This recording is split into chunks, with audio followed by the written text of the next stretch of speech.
अस्सलाम वालेकुम नाज़रीन, प्रोग्राम एग्री बिज़नेस के साथ मैं हूं आपका मेज़बान डॉक्टर अमजद बुखारी। नाज़रीन, आज हम कपास की फसल पे बात करेंगे। ख़ास तौर पे देखेंगे कि मौसमी असरात कपास को कितना मुतासर कर रहे हैं। नमी बढ़ी है, उसके कपास पर क्या असरात हुए, कीड़ों के हमले की क्या सूरत हाल है, साथ साथ जो मानसून की बारिशें हैं उनसे क्या ख़दशात हैं कपास की फसल को, और कैसे पानी की ज़्यादती से बचा जा सकता है। इन सारे मौज़ूआत पे बात करेंगे। मैं सबसे पहले आपको अपने मेहमानों का तारुफ़ करवा दूँ। मेरे साथ मेरे पहले मेहमान मौजूद हैं सैयद असमत हुसैन साहब। आप डिप्टी डायरेक्टर हैं पेस्ट वार्निंग शोबे के। उनके साथ दूसरी मेहमान मौजूद हैं डॉक्टर राबिया सईद साहिबा।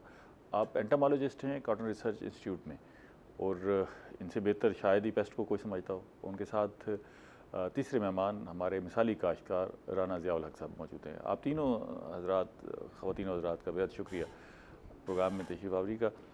मैं असमत साहब आपसे जानना चाहूँगा कि इस वक्त कॉटन की फसल पे पेस्ट की मजमूई सूरत हाल है क्या? क्योंकि आपकी जो रिपोर्ट होती है ना, उससे अंदाज़ा हो जाता है कि कपास किस तरफ जा रही है। जी सर, हमारी जो 4th वीक ऑफ जून की रिपोर्ट है उसके मुताबिक बारिशों के बाद की सूरत हाल है। ये तकरीबन हमारा कोई 2500 स्पॉट्स का डाटा है all over the cotton zone, ठीक है, जो जिसमें 6 डिवीज़न शामिल हैं। कोर हमारे ये 3 डिवीज़न आते हैं, नॉन कोर 3 डिवीज़न हो। उसके मुताबिक जो इमीडिएट इफ़ेक्ट ऑफ रेंज है उसमें वाइट फ्लाई कम हुई है, लेकिन क्योंकि ये ह्यूमिडिटी जो है ये बहुत ज़्यादा सपोर्ट करती है जेसिड को, तो जेसिड का अटैक वो बहुत ज़्यादा बढ़ चुका हुआ है, जो कि पहले 10.3 था, अब 14.6 तक पहुंच चुका हुआ है। अच्छा, जेसिड का अटैक बढ़ गया है। जेसिड का अटैक बढ़ गया। पिछले साल की निस्बत क्या है? पिछले साल की निस्बत भी बढ़ा हुआ है ये, बढ़ा हुआ है। हाँ जी। अच्छा, और इसी तरह अगर हम थ्रिप्स की बात कर लें तो वो भी बढ़ गया है। वाइट फ्लाई कम हुई है, थ्रिप्स बढ़ गया है। ठीक है। और इस वक्त जो अलार्मिंग सिचुएशन है जो सबसे ज़्यादा बढ़ने की, वो थोड़ा सा वायरस बहुत ज़्यादा बढ़ गया है कपास पे। अच्छा, और इसके असरात जो सीजनल काटन है उस पर ज़्यादा नज़र आ रहे हैं। ये वो leaf curl virus, leaf curl virus, ठीक है, उसके ऊपर इसके असरात ज़्यादा नज़र आ रहे हैं। और जो अर्ली काटन लग चुकी थी उसमें कुछ सूरत हाल बेहतर है, ठीक है, और लेकिन उसमें भी कुछ ये भी लीफ कर्ल वायरस का अटैक भी पिछले साल की निस्बत ज़्यादा है। हाँ जी, इस वक्त ये उसका अटैक जो 1.5% था पिछले उसमें, ये 5.7% हो चुके हैं। अच्छा, काफ़ी ज़्यादा। और इसके साथ साथ एक जो नई मुश्किल का सामना हमें हो रहा है वो ये है कि इस पे ना एक विल्टिंग नज़र आ रही है काटन के ऊपर, पौधों का मुरझाव जिसे कहते हैं, ठीक है, जिसकी मल्टीपल रीजंस हैं। वो फिज़िकल भी हो सकती हैं और डिज़ीज़ रिलेटेड भी हो सकती हैं, मल्टीपल रीज़न हैं। लेकिन ये भी एक काम हमारा शुरू हो चुका है, और इसका भी इंसिडेंस जो है जो अर्ली है उसके ऊपर ज़्यादा है। अच्छा, ये अर्ली पर ज़्यादा है, अर्ली कॉटन पे ज़्यादा है विंटिंग का, लेकिन अब हाँ रिलेटिवली अब जो सीजनल है उसके ऊपर भी आ रहा है, लेकिन ज़्यादा जो है ना ये काम शुरू। ये आप बाइफरकेट भी करते हैं, बीटी पर ज़्यादा है या मकामी पर, या इसका कोई? बीटी और नॉन बीटी में इस वक्त हम ज़्यादा डिफरेंशिएट इसलिए नहीं कर सकते क्योंकि almost 99% of the varieties are BT, ठीक है। हाउएवर जो हम इसको अब इस तरह बाइफरकेट कर सकते हैं कि जो ट्रिपल जीन है जो 3 जीन्स के साथ आ रही हैं उसके ऊपर क्या इम्पैक्ट है और इसमें भी मैं आपको बताता चलूँ कि जो ये ट्रिपल जीन वैराइटीज़ हैं उसके ऊपर निस्बतन ज़्यादा है बेल्टिंग का। अच्छा, इस पर ज़रा डिटेल से बात करते हैं। मैं डॉक्टर साहब को शामिल करूँ। डॉक्टर साहब को असमत साहब ने अच्छी खबरें तो नहीं सुनाई, ये तो परेशानी वाली बात है। कोई आप क्योंकि इसको क्लोजली ऑब्जर्व कर रही होती हैं, ख़ासतौर पर ये ह्यूमिडिटी बढ़ी है, बारिशें हुई हैं, नमी की जो मकदार है उसमें इजाफा हुआ है, ये सबब सारा, ये सारी इन बीमारियों के अटैक के बढ़ने का ये ह्यूमिडिटी है या कोई और वजह भी हो सकती है? जी, असमत साहब ने सही बताया है। कल ही हमारी जो टीम है एंटोमोलॉजी की और पैथोलॉजी की, इन्होंने सर्वे किया है डिफरेंट डिस्ट्रिक्ट्स का, मियाँ चन्नू, खानेवाल, कबीरवाला, इसके अलावा भी और डिस्ट्रिक्ट्स हैं, ठीक है जी। तो उसमें हमें जो सूरत हाल नज़र आई है वो यही था कि जितनी भी अगेती काश्त है तकरीबन वो अफेक्टेड है विल्ट से। अच्छा, और दूसरा पेस्ट का जो है, कहीं कहीं जो है हमें सफ़ेद मक्खी के भी पैचेस नज़र आए हैं, उसके अलावा जो है थ्रिप्स भी, उसका भी हमला देखने में आया है, और सब्ज़ तेले का हमला तकरीबन हर फील्ड में ही था। तो ये जो है ना, ये इसका ये भी हो सकता है कि हब्स में जो है ये सब्ज़ तेला जो है इसकी जो पॉपुलेशन है वो अफजाइश जिसे कह सकते हैं वो बढ़ जाती है। तो इसी वजह से ये जो है ये जितना भी मौसम है ये इसके लिए साजगार है। बाकी जो था वाइट फ्लाई, जो सफ़ेद मक्खी जिसे कहते हैं, वो बारिशों से पहले बहुत ज़्यादा थी, लेकिन बारिशों के स्पेल के बाद ये थोड़ी कम हुई है, बिल्कुल कम नहीं हुई, कुछ पैचेस हैं इसके, लेकिन एज़ कम्पेयर टू मतलब जिस तरह बारिश से आप रिलेट करते हैं तो उसके बाद ये थोड़ी इसमें कमी आई है। और थ्रिप्स में भी इजाफा हुआ है, थ्रिप्स की शिद्दत में भी, और नए पत्ते जितने आ रहे हैं ना, असल में फार्मर को पता नहीं होता कि ये जो हमला हो रहा है ये वायरस है या थ्रिप्स है, ठीक है, क्योंकि दोनों की वजह से ही पत्ते मुड़ जाते हैं। ठीक है, तो ये देखना पड़ता है कि अगर जो वेन्स है ना पत्ते की वो ज़रा फूली हुई है और वो होता है वायरस का अटैक, लेकिन अगर वेन्स फूली हुई नहीं है, पत्ता सख्त नहीं है, तो इसका मतलब है कि वो जो मुड़ा हुआ है सिर्फ वो तेले की वजह से भी हो सकता है, और इसका हमला होता है ऊपर वाले पत्तों पे तेले का। ठीक है। और जैसे जो सब्ज़ तेल है उसकी वजह से भी पत्ते मुड़ते हैं, लेकिन वो क्या होता है कि वो पूरे पौधे के तकरीबन मुड़ेंगे, ये नहीं कि सिर्फ अपर पोर्शन के होंगे। तेले की वजह से अपर पोर्शन के पत्ते मुड़ जाएंगे और वो बिल्कुल मतलब क्रिंकल से हो जाएंगे और सिल्वरी अपीयरेंस आ जाएगी उस पर। इस पे हम बात करते हैं, लेकिन एक जो पहलू है कि पौधों का मुरझाव, जी जी, ये भी बड़ी अजीब सी सूरत हाल है, और ख़ास तौर पे जैसे आप भी कह रही हैं कि अगेती फसल पर जो है वो इसका अटैक ज़्यादा देखा गया है। हालांकि अगेती फसल को तो इस वक्त मजबूती के पहलू में होना चाहिए और उस पर हमला नहीं होना चाहिए था, और इसकी वजह क्या बन रही है? इसकी वजह ये बनी, जो अगेती फसल थी वो फल उठा रही थी, ठीक है, तो उसकी वजह से जब स्ट्रेस आई है, पानी बहुत ज़्यादा, जो तो फसलों खड़ा रहा है खेतों में, 3 वजूहात हो सकती हैं मेन जो है इसकी। ठीक है, नाइट्रोजनी खादों का ज़्यादा इस्तेमाल है, पानी का खेतों में खड़ा रहना, या फिर जो है ना उसका जो है जो इसका पानी के खड़े रहने की वजह से क्या हुआ कि जो इसका ना ऑस्मोटिक हो गई, साल्ट अफेक्टेड हमारी सॉइल्स हैं। अच्छा, हमारी ज़्यादा जितनी सॉइल्स हैं ना वो साल्ट अफेक्टेड हैं, हमारी सॉइल्स को हम सॉइल कंडीशन को इग्नोर कर देते हैं। ठीक है, तो वो साल्ट अफेक्टेड सॉइल में क्या हुआ कि जब पानी खड़ा रहा तो वो सॉइल के साथ मिक्स हो, वो वाटर के साथ मिक्स होके साल्ट, तो ऑस्मोटिक प्रेशर होता है एक पौधे का, वो डिस्टर्ब हो गया, जिसकी वजह से फोटोसिंथेसिस जो है उसकी इफेक्ट हुई और पौधा विल्ट का शिकार हो गया। अच्छा, ये अब जो पौधे मुरझाव का शिकार हो गए, अब उनसे हम हाथ धो बैठे हैं या उनकी वापसी की बहाली का अमल भी है? हाँ जी, विल्ट एक किस्म की नहीं है, विल्ट भी डिफरेंट किस्म की है। एक होती है पैराविल्ट, पैराविल्ट है जो मैं अभी बता रही थी कि बारिश का पानी खड़ा रहा है जिसकी वजह से जो है ना उसका मतलब ऑस्मोटिक प्रेशर और साल्ट की वजह से ये हुआ, तो वो बिल्कुल ठीक नहीं होगा कि वो बिल्कुल मुरझा गए हैं, वो ख़त्म हो गए हैं। दूसरी है इसका कोई पैरामीटर्स हैं कि ये काश्तकार को समझ आ जाए कि ये पौधा मर चुका है, अब इसकी बहाली नहीं होगी, तो क्योंकि उस पर वो वसाइल ज़ाया ना करे, अगर जो बच सकता है उसके भी कोई इंडिकेटर्स हों तो बता दें ताकि वो उसको बचा सके। ये डिफरेंट विल्ट्स होती हैं, जिसमें बताया पैराविल्ट है, फ्यूजेरियम विल्ट है, वर्टिसिलियम विल्ट है। तो ये नॉन मतलब ये पैथोजेनेटिक नहीं है जो मैंने बताया पैराविल्ट, इसका तो कोई इलाज नहीं है। जैसे फ्यूजेरियम विल्ट है जो फंगस की वजह से होती है, उसमें डिफरेंट फंजीसाइड अवेलेबल हैं, और इसके अलावा जो है बैक्टीरियल ब्लाइट है, इसके भी जो है हमारे पास अवेलेबल हैं डिफरेंट प्रोडक्ट्स, जो अगर हम स्प्रे करें तो उसकी वजह से कंट्रोल में आ सकती है। मतलब जो पौधा अफेक्ट हो गया वो ठीक नहीं होगा, लेकिन जो इर्द गिर्द स्प्रेड होना है वो कंट्रोल हो सकता है। जो पौधा मुतासर हो गया वो ठीक नहीं हो सकता, लेकिन ये इम्यून सिस्टम होता है। उसकी कुछ ऐसा भी है ना कि एक बहुत ज़्यादा मुतासर हो गया है, एक कदरे कम मुतासर हुआ है, तो उसमें हो सकता है कि उसकी रिकवरी के चांसेस हैं। अगर वो उसमें विगर है, हेल्थ है, तो वो उसकी रिकवरी के चांस होते हैं, लेकिन मोस्टली केसेस में ये होता है कि जो पौधा मतलब अफेक्ट हो गया, आपको विल्टिंग नज़र आ रही है, ड्राई हो गया है, तो वो ख़त्म भी हो सकता है। और कुछ जो हेल्दी है जिसका बहुत कम पोर्शन जो अफेक्ट हुआ है, जैसे डिफरेंट हमारे पास आ रहे हैं कॉपर ऑक्सीक्लोराइड और ये जो है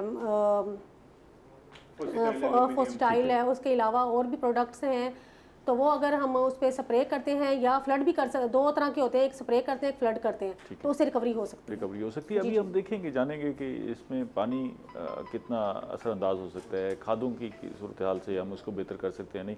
मैं ज़रा राना साहब को भी शामिल करूँ। राना साहब, आप खैरियत से? जी अल्लाह। इधर माहिरीन की तरफ से तो कोई खैर की खबर नहीं है, ये तो सर आपके पास कोई अच्छी खबर है? या हमेशा सर देखे महकमे तो ओके की रिपोर्ट देते हैं हमेशा। अच्छा, दरअसल लेकिन आज तो ओके की रिपोर्ट नहीं दे रहे, आज तो दोनों बता रहे हैं कि जी सही बता रहे हैं। देखिए सर, इस जो अर्ली कॉटन थी ना, उसके ऊपर सर आज से तकरीबन 1 महीना पहले ही ये सड़का और थ्रिप्स का हमला हो गया था। ठीक है, उसके बाद सर उसके ऊपर जुलसाव आ गया और काटन रुक गई है। वाकई उसने फ्रूटें उठाई है और कपास रुक गई थी। उसके बाद मौसमी जो काटन हमने लगाई है उसके ऊपर सर इस वक्त सब तेले का शदीद हमला हो गया। अच्छा, ठीक है जी।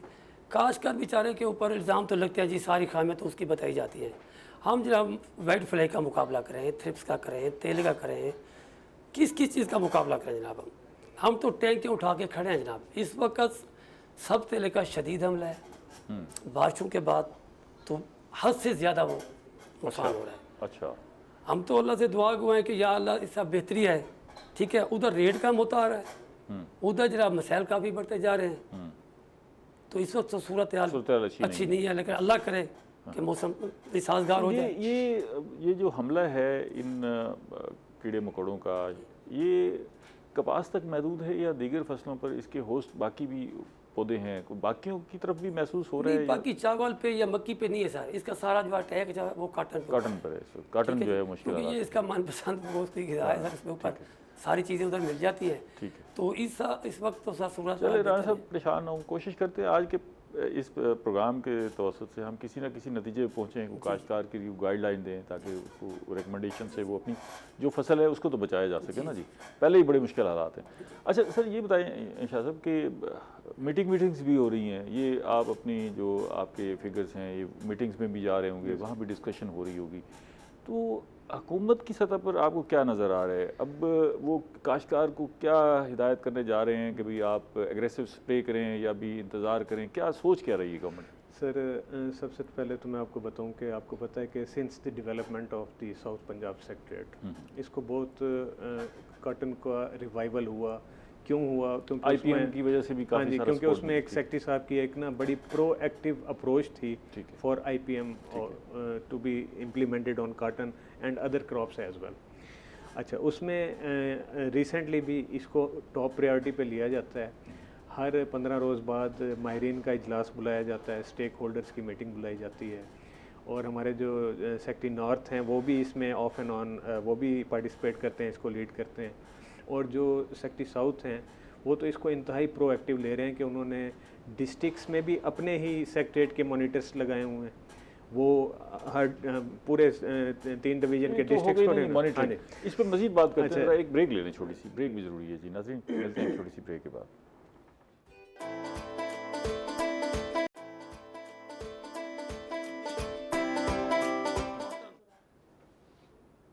वेलकम बैक नाज़रीन, हम कपास की फसल पर कीड़ों के हमलों पर बात कर रहे हैं और मौसमी असरात का भी जायज़ा ले रहे हैं। जी असमा साहब, आप कह रहे थे कि एक तो हमने IPM को अप्लाई किया, उसके अच्छे रिज़ल्ट मिले, लेकिन इस दफ़ा जो हमारे पास फिगर्स आ रहे हैं तो ऐसा लगता है कि ये मामला IPM के बियॉन्ड चला गया है और मुझे लगता है कि अभी शायद हमें स्प्रे की तरफ जाना पड़ेगा। सर लेट मी कंप्लीट मेरे जो मैं पिछला बता रहा था उसमें यह कि हम ना जो सेक्रेटरी साउथ पंजाब इसको टेकअप कर रहा है।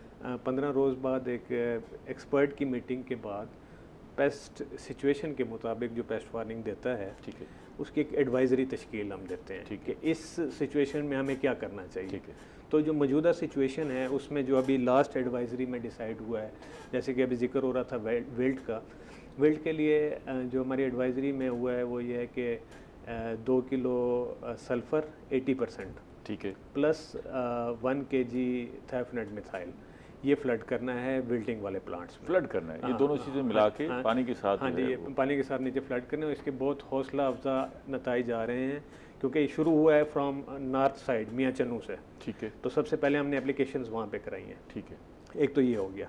इसका ट्रायल भी किया या पिछली जो आपकी नताइज हैं उसी की बुनियाद पे कर रहे हैं? नहीं सर, ये आप समझ लें कि हमारे लिए थोड़ा सा नॉवल है। कुछ इसकी परसेंटेज पहले आई थी, 14-15 में रिपोर्ट हुआ था, फिर दरमियान में स्प्रेस हो गया, इस दफ़ा हुआ है।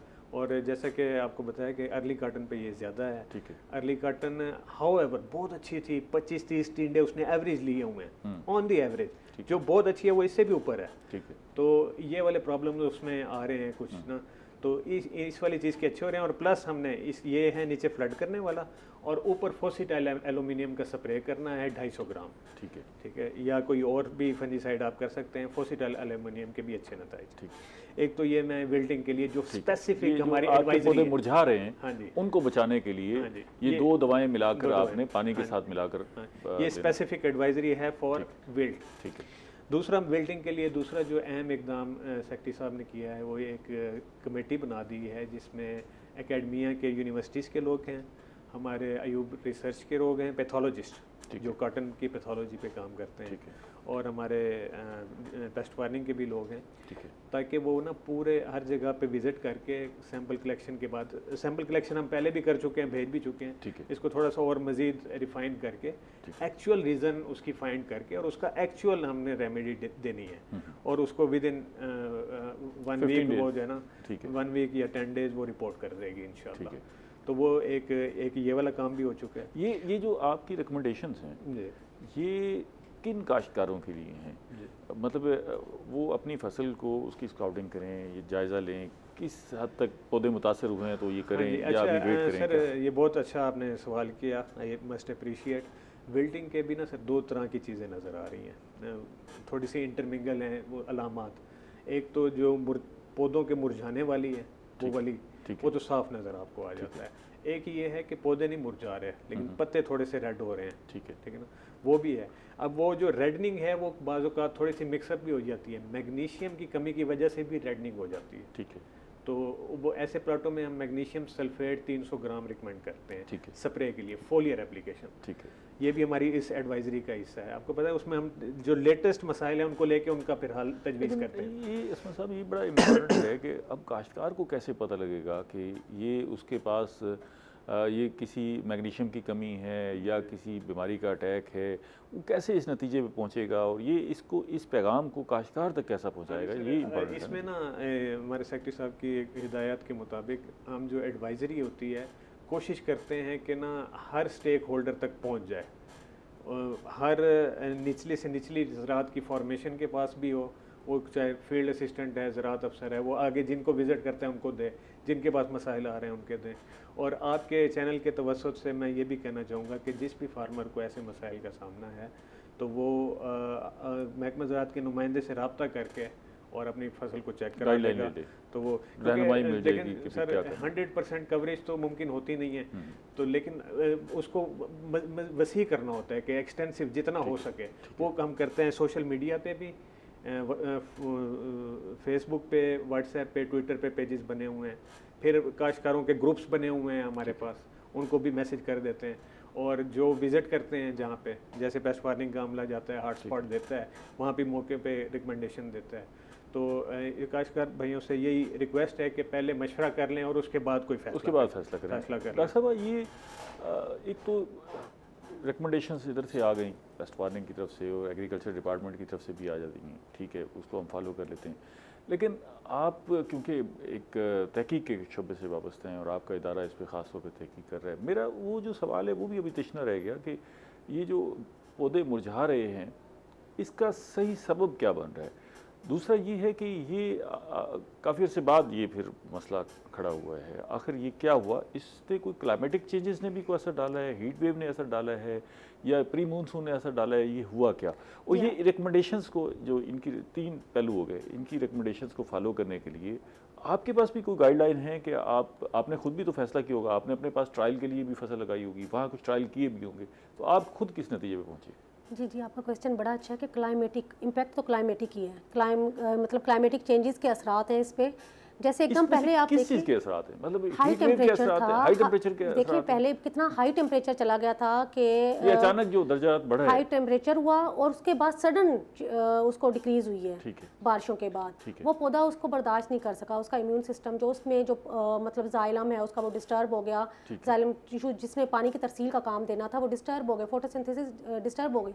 इसमें सिर्फ एक अमल नहीं है, असल में जब जो अर्ली कपास थी उसमें फार्मर के पास फल फूल आ रहा था, मतलब उसमें वो अभी ना उसमें बोल्स वगैरह बनने शुरू हो गए थे, तो उसने क्या उसमें नाइट्रोजनस खादों का भी इस्तेमाल किया, कीड़ों से बचाव के, जैसे वाइट फ्लाई का बहुत ज़्यादा अटैक था तो उसने स्प्रे भी किए, तो वो पौधा ऑलरेडी स्ट्रेस में था, ऊपर से हाई टेम्परेचर के बाद सडन जो डिक्रीज आई उसकी, तो वो उस पर बहुत ज़्यादा उसको बर्दाश्त नहीं कर सका, तो उसकी वजह से विल्टिंग के प्रॉब्लम ज़्यादा नज़र आए। तो ये आपकी बात ठीक है कि फार्मर इस चीज़ को नहीं पहचान सकता कि ये पैराविल्ट है या मतलब बैक्टीरियल ब्लाइट है या फ्यूजेरियम विल्ट है।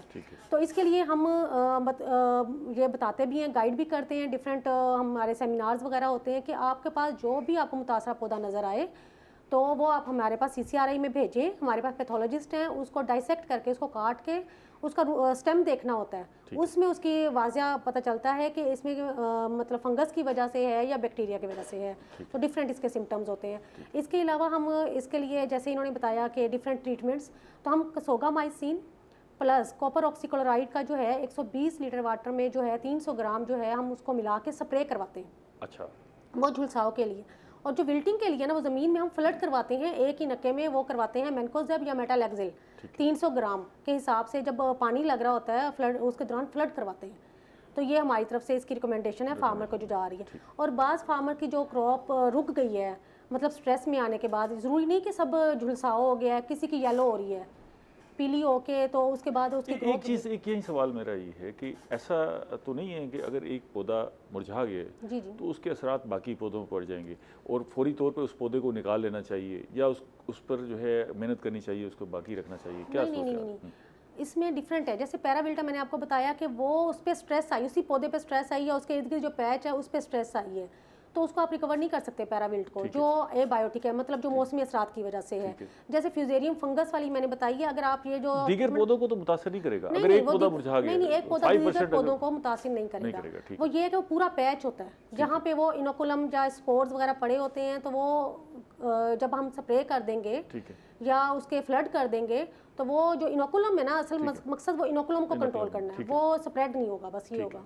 और अगर एक पौधे में मतलब उसमें विगर है, सेहतमंद, थोड़ा सा भी रह गया तो वो ठीक हो जाएगा, ये चीज़ है इसमें। ठीक है राणा साहब, ये तो सारी साइंसी बातें हैं जी, ठीक है। एक तो ये समझने वाली बात है कि क्या हमारा काश्तकार भी इन साइंसी बातों को जानता है, पहचानता है और इनको अप्लाई कर सकता है, ये तो आप काश्तकार की नुमाइंदगी करते हुए हमें बताएंगे। दूसरा ये है कि आपकी अपनी फसल पे क्या सूरत हाल है, कपास की फसल पे ये जो मुरझाव है, ये आप भी तजर्बा कर रहे हैं, आपके पास है तो कितने फ़ीसद है, और अगर आप परेशान हैं तो फिर कर क्या रहे हैं? सर आपने बहुत अच्छा सवाल किया सर। दरअसल ऐसे है सर कि हमारे महकमे ने सर इसको 2 महीने पहले सीरियस लेना चाहिए था काटन के ऊपर। ठीक है, ये 1 हफ्ते से अभी मुहिमें चल रही हैं, अभी आगाही बता रहे हैं, अभी सारे मसाइल बता रहे हैं। दूसरी बात जो आपने बताई है सर, मेरी कपास के ऊपर भी मसला ये आया हुआ है, मुरझा रहे हैं। जी सर, मैंने उसको सल्फ़र भी दिया है, उसको हर चीज़ पूरी वक्त पर दिया है, लेकिन उसके ऊपर भी असरात आए हैं। और ख़ास तौर जो हमारी मौसमी कपास है ना, उसके ऊपर बहुत ज़्यादा अटैक है। फिर आपने क्या किया जब तो ये सारा अटैक हुआ? सर देखें, इनकी जो IPM की बात कर रहे हैं सर, उधर से सर रिकमेंड करते हैं कि जनाब 60 से 70 दिन स्प्रे ना करें, ठीक है। इनके आला अफसरान जो कहते हैं वो जी कोई स्प्रे ना करें। अब फार्मर भी चला कहाँ जाए सर, एक तरफ महकमा रिकमेंड करता है कि स्प्रे ना करें, ठीक है। जब 50 दिन की स्प्रे अपना वक्त ऊपर होता है था, उस वक्त एक पत्ते पे 10 हो जाए, सब तेल हो जाए, तो मुझे बताएं काटन बचेगी सर? तो ये फिर आप ये तो चले इनसे पूछते हैं, ये है तो बड़ा अजीब सा मामला ना कि आपने स्प्रे नहीं करनी और फिर हमला इतना ज़्यादा उधर कहते हैं ये, आप कहते हैं आप ये करो, अब हम कहाँ का। लेकिन पिछले साल तो अच्छे नतीजे सर, पिछले साल अच्छे थे ना सर, इसलिए तो इसको सीरियस नहीं समझा गया ना। पिछले साल अच्छे हो गया, बल्ले बल्ले हो गई। इस साल शुरू में इसको सीरियस लेना चाहिए था सब महकमे। अच्छा, अब आप खुद कर क्या रहे हैं? हम जब जो हमारे पास नुस्खे हैं हम सारे इस्तेमाल कर रहे हैं। हम क्या कहते हैं कि हमारी फसल सर ख़राब हो जाए, इस वक्त आपको पता है पानी बहुत महंगा, हमारे लिए बहुत बड़ा मसला पानी का है, खादें बड़ी महंगी, खादें बहुत महंगी, पेस्टिसाइड महंगे हुए। हम तो समझते हैं कि अल्लाह ताला कोई बेहतरी ले आए, कोई आसानी पैदा करे, हम तो दुआ गो हैं, ठीक है जी। लेकिन इस वक्त हालात जो है, मैं हकीकत बता रहा हूँ, वो बेहतर नहीं है। काटन से हमारा फार्मर फिर मायूस हो रहा है। कई सालों के बाद बड़ी अच्छी खबरें थी पिछले साल के, बड़ी अच्छी उम्मीदें थी हमें, कहा कि इस दफ़ा रेट भी बड़ा अच्छा मिलेगा, फसल भी अच्छी है, रकबा भी ज़्यादा है, तो ज़बरदस्त काम होगा। हमारी उम्मीदें थी कि इस साल काटन अभी भी नाउम्मीद ना हो। असमा साहब, ये एक तो हमने डिस्कस किया कि पौधे का मुरझाव जो है, एक पहलू जो आपने जिक्र किया कि इस दफ़ा लीफ कर्ल वायरस का भी हमला है, और ये पत्ता मरोड़ वायरस जो है ये काफ़ी अर्से बाद फिर सर उठाया इसने, और इससे इतनी परेशानी नहीं थी। तो ये इसका सबब क्या बना? ये भी कोई मौसमी असरात आप महसूस कर रहे हैं, ये क्या वजह बना? सर असल में ना, जिस तरह राना साहब अभी कह रहे थे कि ना इसको 2 महीने पहले जो है ना एम्फेसिस करना चाहिए, महकमा जो है ना अर्ली कॉटन के हक़ में नहीं है। महकमा की जो रिकमेंडेशन है और हमारा कॉटन कंट्रोल एक्ट जो है वो ये कहता है कि ब्रेक ले लें, फिर इसके बाद यहीं से शुरू करते हैं क्योंकि एक लंबा मौजूद है, इस हम डिटेल से बात। हाँ, मैं थोड़ा सा इस पर इलैबोरेट करता हूं। छोटी सी ब्रेक के बाद मिलते हैं।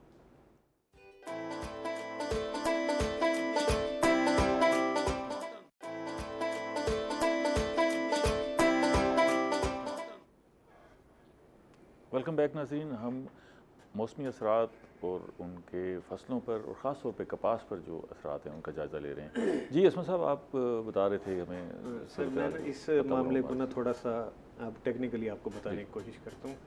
महकमा ना कभी भी अर्ली कॉटन के हक में नहीं होता। ठीक है। महकमा हमेशा, और कॉटन कंट्रोल एक्ट जो है हमारा लॉ जो है वो ये कहता है कि 20 अप्रैल से पहले कॉटन ना लगे। अब उसकी मल्टीपल वजूहत हैं। उसकी सबसे जो बड़ी वजह है वो ये है कि हमने गुलाबी सुंडी को कंट्रोल करना होता है। गुलाबी सुंडी के जो परवाने हैं वो सो रहे होते हैं छीटियों में, ये छड़ियाँ जो होती हैं ना इसके अंदर वो सो रहे होते हैं। जैसे ही टेम्परेचर राइज होता है मार्च में वो निकलने शुरू हो जाते हैं। ठीक है। उसको हम अदरवाइज कहते हैं सुसाइडल इमरजेंस, कि खुदकुशी होती है उनकी, क्योंकि that is a monophagous paste जो सिर्फ कॉटन पे आएगा और किसी पे नहीं जाएगा। अब जब कॉटन अवेलेबल नहीं होगी वो मर जाएगा। ठीक है। अब अगर कॉटन मिलेगी तो क्या होगा, वो वहाँ पे ट्रांसफ़र होगा और वो उसकी नर्सरी बननी शुरू हो जाएगी। और जब ये नर्सरी 2 महीने की तैयार हो जाएगी तो हमारी अर्ली कॉटन कितनी होती है, 1%, 2%, 3%, और 97% ऑफ दी सीजनल कॉटन उससे अफेक्ट होगी क्योंकि ये नर्सरी तैयार हो चुकी। ठीक है, सबसे पहले ये है। अब ये तो मैंने आपको गुलाबी के बारे में बता दिया। अब जब हम ये चीज़ें लगा देंगे तो गुलाबी का स्टोर हमारे पास तैयार हो जाएगा। इसी तरह दीगर कीड़े भी उनको होस्ट मैसर आ जाता है बहुत जल्दी, और उसमें वाइट फ्लाई भी शामिल है, उसमें तेला भी शामिल है। जब ये नर्सरियाँ हमने पाल ली ये वाली, तो उसके बाद सीजनल ने तो उससे अफेक्ट होना ही होना है। और फिर इस दफ़ा हम अनफॉर्चुनेटली प्री मानसून बारिशें भी देख रहे हैं जो कि अनयूजुअल हैं। तो ये दोनों चीज़ें हमारी डिफरेंट हुई हैं। रेट को देखते हुए लोगों ने अर्ली बहुत ज़्यादा लगा ली। ठीक है। अपने जो है ना वहाँ पे वाइट फ्लाई, जेसेड और पिंक का एक ज़ख़ीरा हो गया। सीजनल जब लगी तो उसकी तबाही का वो सबब पहले तैयार था। लेकिन when there is a will there is a way. अभी कोई ऐसी सिचुएशन नहीं है जिसमें हम बिल्कुल हाथ छोड़ बैठें। अगर हमने इस वक्त मेहनत करना तर्क कर दी तो फिर होगा कि हमें कुछ कंसर्न। अदरवाइज मेरा ये यकीन है, अभी हमारे पास 2-3 महीने का स्पेल मौजूद है। ठीक है। अगर हम मेहनत करते रहेंगे, हम महकमे वाले फार्मर्स के पास और फार्मर्स अपने खेत में, ठीक है, तो कोई बाई नहीं, हम इंशाल्लाह ना सिर्फ टारगेट पूरा करेंगे बल्कि एक्सीड करेंगे इंशाल्लाह, क्योंकि एरिया हमारे पास ऑलरेडी ज़्यादा है। अभी भी अच्छी तवक्को है। अच्छा, जो अर्ली कॉटन है उसमें तो वैसे 25-30 टिंडे लग चुके हैं। मैं कहता हूँ अब इस वक्त टारगेट सिर्फ सीजनल कॉटन है। ठीक है। अर्ली को भूल जाएं। ठीक है, उसने हमारे पेस्ट का तो ज़ख़ीरा हो गया, लेकिन अब हमने मैनेज करना है सीजनल कॉटन को। सारी तवज्जो अगर इसके ऊपर हमने दे दी, इंशाल्लाह ये ना सिर्फ पौधा निकलेगा और फल भी लेगा, और इंशाल्लाह हम इसको कीड़ों से भी बचाएंगे, IPM भी इम्प्लीमेंट करेंगे और यील्ड भी लेंगे इंशाल्लाह। ठीक है। डॉक्टर साहब, ये सवाल मैंने अभी असमा साहब से किया था, वो आपसे मैं जानना चाहूँगा क्योंकि उसमें ज़रा थोड़ी सी तशनी की रह गई कि ये पता मरोड़ वायरस का सबब क्या बन रहा है, और ये काफ़ी अर्से बाद फिर सर उठा रहा है। तो हमने ये अल्लाह की तरफ से कंट्रोल हो गया था या कोई हमारी एफर्ट्स भी शामिल थी जिसकी वजह से ये ख़त्म हो गया, और फिर अब दोबारा जो है ये क्लाइमेट इसमें जो है जो मौसमी हालात हैं बड़े इसमें रोल प्ले करते हैं। तो हम अर्ली पे शिफ्ट ही ये पत्ता मरोड़ की वजह से हो गए थे, वरना तो हमारा नॉर्मल जो था 15 मई से होता था पहले जो हमारा काश्त का सीज़न था। उसकी भी बड़ी वजूहत थी कि ये जो तेला अब इस दफ़ा अभी बात हुई है कि बड़ा इसमें इजाफा हुआ है, तो उसको फैलो पीरियड मिलता था। ये सारा भिंडी से शिफ्ट होता है, ओकरा वगैरह से, बैंगन, ब्रिंजल से, इनसे शिफ्ट होता है तो वो कॉटन पे आता है। तो वो हम जो 15 मई वाली काश्त थी उसमें इनको फैलो पीरियड मिल जाता था। वाइट फ्लाई की भी शिफ्टिंग नहीं होती थी और इसकी जेसेड की, तेले की भी पॉपुलेशन कम आती थी। अब क्या है, कंटिन्यूस इन्हें वो फसल भी मिल रही है, अगेती कॉटन भी मिल रही है, जिसकी वजह से शिफ्टिंग हो रही है। तो कॉटन लीफ कर्ल वायरस जो आया था, तो उसके मतलब हमारे पास अभी तक कोई ऐसी रेजिस्टेंट वैरायटी नहीं है, टॉलरेंट वैरायटीज़ हैं। अच्छा। जिसे कहते हैं पैरेलल रेजिस्टेंस, के वो वायरस भी आ रहा होता है और वैरायटी चल भी रही होती है। उसके लिए फिर खादों का रेशो बढ़ा देते हैं। ये सारा एक मैनेजमेंट की स्ट्रेटजी। इस दफ़ा क्लाइमेटिक वाइट फ्लाई बहुत ज़्यादा थी बारिश से पहले, तो जब क्लाइमेट चेंज हुआ तो वो इसका जो काजल ऑर्गेनिज्म है वो वाइट फ्लाई वेक्टर है। एज ए वेक्टर इसको ना जेमिनाई वायरस जो होता है उसको ट्रांसमिट करता है पौधे के अंदर, तो उसको साजगार माहौल मिल गया मल्टीप्लिकेशन के लिए।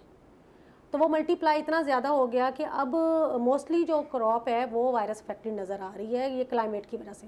वेक्टर पहले भी होता था, वाइट फ्लाई पहले भी होती थी, तो लेकिन ये था कि उसको वो मौसम नहीं साजगार मिल रहा था। इस दफ़ा उसे मौसम टेम्परेचर डाउन किया है, मौसम साजगार मिला है, तो उसकी वजह से जो है इसमें मल्टीप्लिकेशन की वजह से। लेकिन डॉक्टर साहब अगर इसको इस पैमाने को हम सामने रखें तो पहले जब ये बढ़ा था ये वायरस, उस वक्त मौसम इतना ऐसा नहीं था जैसे अब है।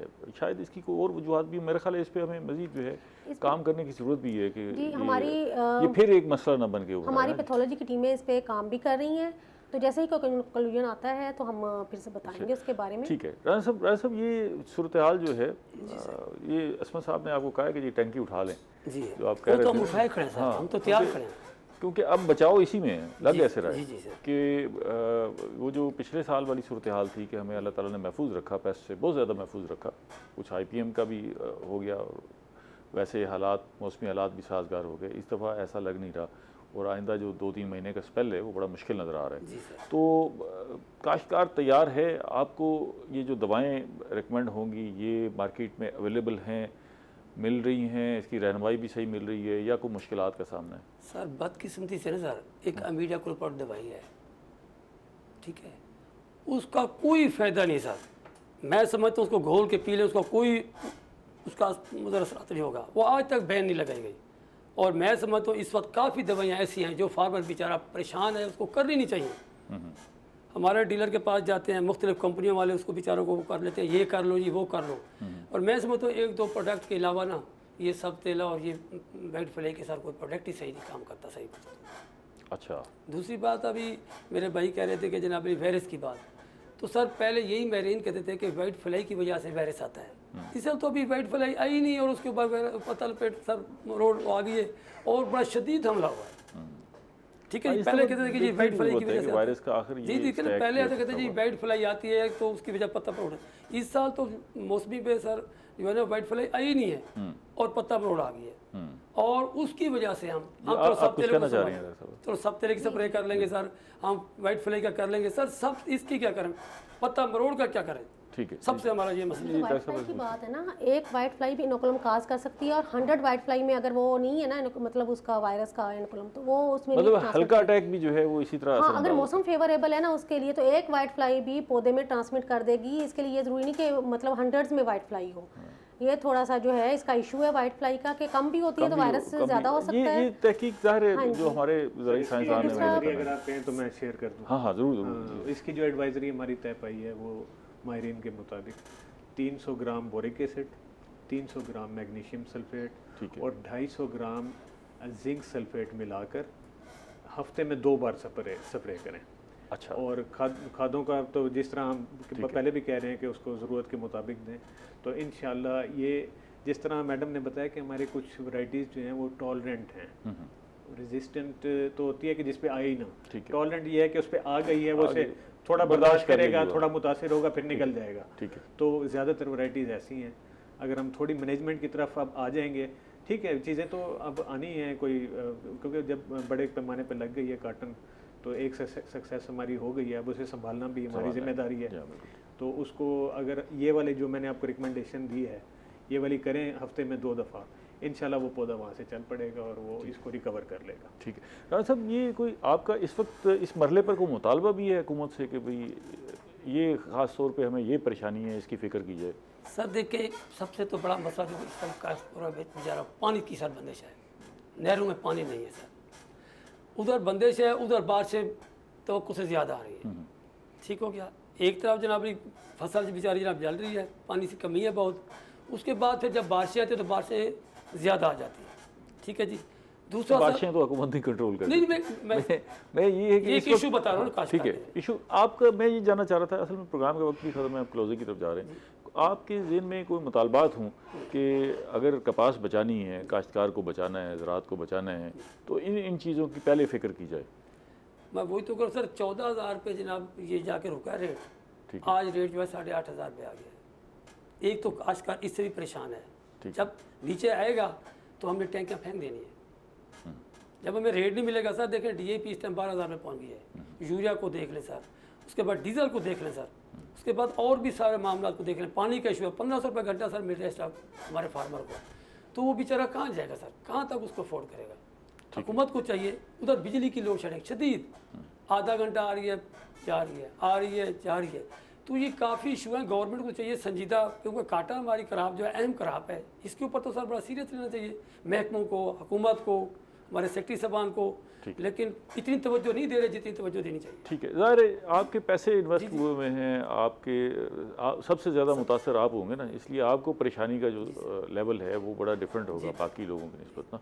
ये इसमें सब इस वक्त हमने डिस्कस कर लिया लीफ कर्ल वायरस को भी और पौधों के मुरझाने को भी, बाकी भी हमने कीड़ों को डिस्कस किया है। तो इस वक्त ज़्यादा ख़तरा किस कीड़े से है? गुलाबी से हम ज़्यादा नहीं, मौजूदा जो सूरत हाल है उसमें ज़्यादा ख़तरा हमें इस वक्त दो पेस्ट हैं, सब्ज़ तेला है, सफ़ेद मक्खी है। ठीक है, ठीक है ना, इन दोनों को हमने कंट्रोल करना है और इसके लिए जो की है वो है IPM, इंटीग्रेटेड पेस्ट मैनेजमेंट। इसके लिए कोई रिकमेंडेशन दे दें आप? हाँ जी, अच्छा सर, मैं थोड़ा सा ना एक कंसेप्ट क्लियर टाइम हमारे पास सिर्फ 1 मिनट है, एक मिनट इसी के अंदर। हाँ, जब हम IPM कहते हैं ना, इसका हरगिज़ मतलब ये नहीं होता कि स्प्रे नहीं करना, और we are talking that no spray should be applied, ये मतलब नहीं है। नीड बेस्ड स्प्रे हो, ठीक है, जहाँ ज़रूरत है वहाँ स्प्रे करें। दूसरा, हमने चूँकि आजमाया है इस चीज़ को कि वाइट फ्लाई के ऊपर जहरों का रेजिस्टेंस हो चुकी है, वाइट फ्लाई के ऊपर चीज़ों का असर नहीं है, इसलिए वाइट फ्लाई के ऊपर जो हमारा बोटेनिकल का स्प्रे है जो हम रिकमेंड करते हैं, कोड़तुमा, अक, तंबाकू और नीम के पत्ते 600 ग्राम ये मिला लें, 10 ग्राम हींग मिला लें, तो वाइट फ्लाई के ऊपर आप ये वाला स्प्रे करें। और गुलाबी के लिए, क्योंकि ना गुलाबी पे जहरों का असर होना है ना वाइट फ्लाई पे होना है। जो तेला है उसके लिए फ्लोनिकामिड है, नेटन पैरम है या डाइनोटिफिरान है, उसका स्प्रे कर लें। उसके लिए जहरों का स्प्रे कर दें, बिल्कुल करें, नीड बेस्ड है। अगर ETL पे आ गया है, खुद जाएँ पेस्ट स्काउटिंग करें। अगर आपको लगता है कि ये ETL से ज़्यादा है मुआशी नुकसान की हद से, ज़रूर स्प्रे करें। और उस स्प्रे के नेगेटिव इम्पैक्ट्स को दूर करने के लिए तीसरे चौथे दिन वो बोटेनिकल का स्प्रे दोबारा कर दें। यकीन करें वो आपकी फसल के लिए न्यूट्रिशन का बाइस होगा। ये नुकसानदेह चीज़ें नहीं है, नुकसान तो इन्होंने देना ही नहीं है, ये फ़ायदा देंगे कि ये ना समझे कि कपास का जायका ऐसा कर देते हैं कि वाइट फ्लाई उससे रिपेल हो जाती है। ठीक है, ठीक है ना, इट्स नॉट दैट कि भाई ये उसको किल कर रहा है। ठीक है, बस ज़रूरत के तहत स्प्रे करें और जो है स्प्रे करें और बोटेनिकल्स को अपने इस स्प्रे प्रोग्राम का हिस्सा रखें। ठीक है, दोस्त कीड़ों के साथ दोस्ती निभाएं। ठीक है, और वो उसी तरह उसी उनको बचाएं, उनके साथ लेके चलें। ठीक है, उसी वक्त निभा सकते हैं जब आप ETL पे स्प्रे करेंगे। बहुत शुक्रिया, प्रोग्राम का वक्त खत्म हो गया। आप तीनों हजरात का खवातीन भी साथ शामिल है ना जी, आपका भी बहुत शुक्रिया डॉक्टर साहब, आपका शुक्रिया असमत साहब, आपका भी शुक्रिया राना साहब। हमने इस प्रोग्राम में बड़ी तफसील से डिस्कस किया है कि किस तरह हमने अपनी फसल को बचाना है। ये प्रोग्राम बड़ा अहम है, इसमें आपको रिकमेंडेशन भी मिली है, अगर आप इसको मिस कर लें तो रिपीट में देख लें। इसमें आपको सारी गाइडलाइन है कि अब आपने अपनी फसल को, कपास की फसल को किस तरह बचाना है। अगले प्रोग्राम तक इजाज़त दीजिए, अल्लाह ने के बाद।